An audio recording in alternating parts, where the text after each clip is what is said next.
আসসালামু আলাইকুম রহমতুল্লাহি ওয়া বারাকাতুহু।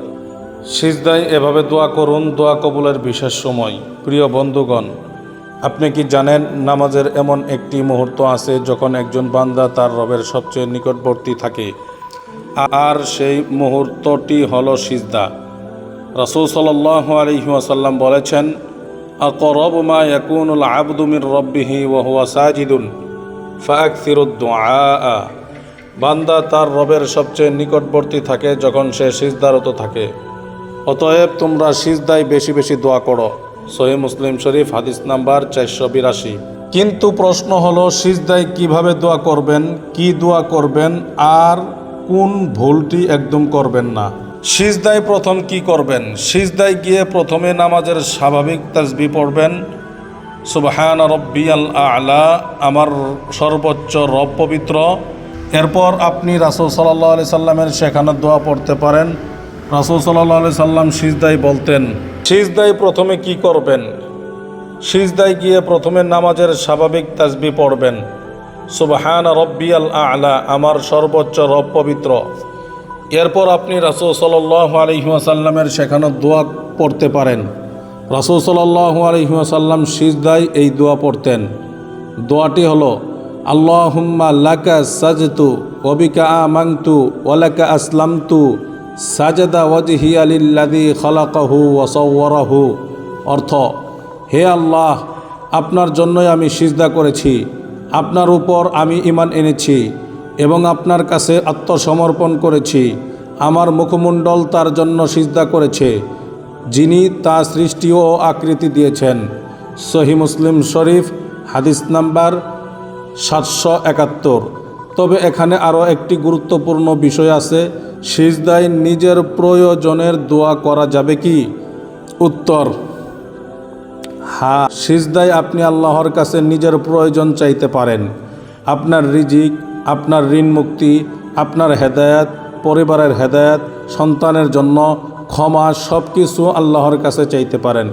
কারণ রাসূল সাল্লাল্লাহু আলাইহি ওয়াসাল্লাম বলেছেন, ফাআকসিরুদ দুআআ, তোমরা সিজদায় বেশি বেশি দোয়া করো। সহিহ মুসলিম শরীফ, 482 নম্বর হাদিস।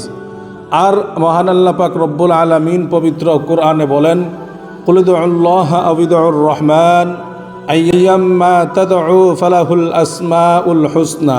অর্থ, হে নবী, আপনি বলিয়া দিন, তোমরা আল্লাহকে ডাকো অথবা রহমানকে ডাকো, যে নামেই ডাকো না কেন তারই রয়েছে সুন্দরতম নামসমূহ।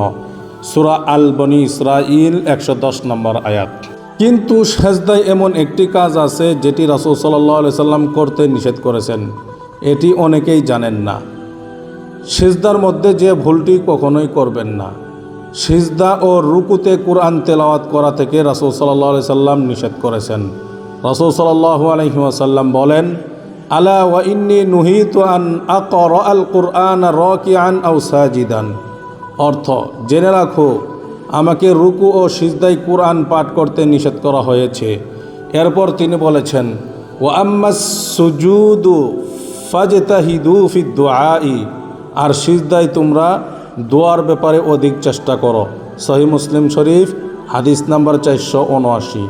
অর্থাৎ সিজদায় কোরআনের আয়াতকে তেলাওয়াত হিসেবে পড়ার পরিবর্তে দোয়া ও জিকির করুন। একটি সুন্দর সিজদার দোয়া। রাসূল সাল্লাল্লাহু আলাইহি ওয়াসাল্লাম সিজদায় এই সুন্দর দোয়াটি পড়েছেন।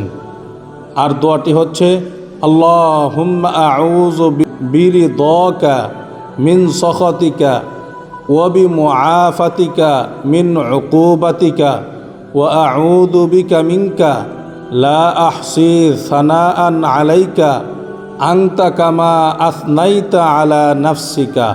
অর্থ, হে আল্লাহ, আপনার সন্তুষ্টির মাধ্যমে আপনার অসন্তুষ্টি থেকে আশ্রয় চাই, আপনার ক্ষমার মাধ্যমে আপনার শাস্তি থেকে আশ্রয় চাই, আপনার কাছেই আপনার থেকে আশ্রয় চাই।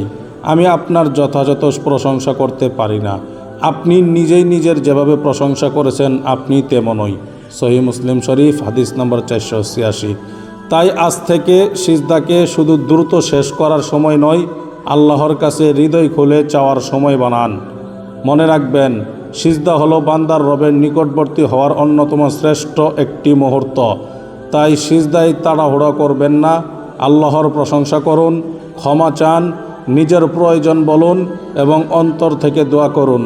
আজকের পর যখনই সিজদায় যাবেন মনে রাখবেন, আমি এখন আমার রবের সবচেয়ে নিকটবর্তী অবস্থায় আছি। আল্লাহ পাক রব্বুল আলামিন আমাদের সব গুনাহ ক্ষমা করুন, আমাদের দোয়া কবুল করুন এবং আমাদের সিজদাগুলো কবুল করুন, আমিন। ভিডিওটি উপকারী মনে হলে একজন মুসলিম ভাই বা বোনের কাছে শেয়ার করুন। আর এমন নির্ভরযোগ্য কোরআন হাদিস ভিত্তিক ভিডিও পেতে চ্যানেলটি সাবস্ক্রাইব করে পাশে থাকা বেল আইকনটি ক্লিক করুন। আজকের ভিডিওর মূল শিক্ষা, সিজদায় বেশি বেশি দোয়া করা সুন্নাহ। সিজদায় রাসূল সাল্লাল্লাহু আলাইহি সাল্লামের শেখানো দোয়া পড়া যায়, প্রয়োজন ও আল্লাহর কাছে চাওয়া যায়। সিজদায় কোরআন তেলাওয়াত না করে দোয়া ও জিকির করা উচিত। দোয়া কবুলের ব্যাপারে নিশ্চিত প্রতিশ্রুতি না দিয়ে আল্লাহর উপর পূর্ণ ভরসা রাখতে হবে ইনশাআল্লাহ।